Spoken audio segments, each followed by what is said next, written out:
നമസ്കാരം. ആയുഷ് ബിരുദ പ്രോഗ്രാമുകളിലേക്ക് AYUSH admission central counselling committee നടത്തുന്ന അഖിലേന്ത്യാ അലോട്ട്മെന്റ് നടപടി ക്രമങ്ങൾ ആരംഭിച്ചു കഴിഞ്ഞിരിക്കുകയാണ്. ആയുഷ് കൗൺസിലിംഗ് വഴി പ്രവേശനം ലഭിക്കുന്നത് ഏതെല്ലാം സീറ്റുകളിലാണ്? ആയുഷ് വഴി കേരളത്തിൽ പ്രവേശനം സാധ്യമാണോ? രജിസ്ട്രേഷന് ഫീസ് അടയ്ക്കേണ്ടതുണ്ടോ? ആദ്യ അലോട്ട്മെന്റ് എന്നാണ് ആരംഭിക്കുന്നത്? കഴിഞ്ഞ വർഷത്തെ അലോട്ട്മെന്റ് വിവരങ്ങൾ ലഭ്യമാണോ? എന്നിങ്ങനെ അനവധി സംശയങ്ങൾ വിദ്യാർത്ഥികൾക്കുണ്ട്.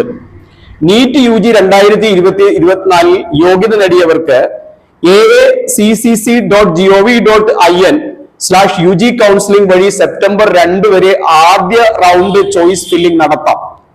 അപ്പൊ കൗൺസിലിംഗ് പ്രക്രിയയുമായി ബന്ധപ്പെട്ട് വിദ്യാർത്ഥികളുടെ പ്രധാന സംശയങ്ങൾക്ക് ഇന്നും നാളെയും ഞാൻ ഫോണിലൂടെ മറുപടി നൽകുകയാണ്. സ്ക്രീനിൽ കാണുന്ന നമ്പറിൽ ഇന്ന് 2 മുതൽ 6 വരെയും നാളെ 10 മുതൽ 1 മണി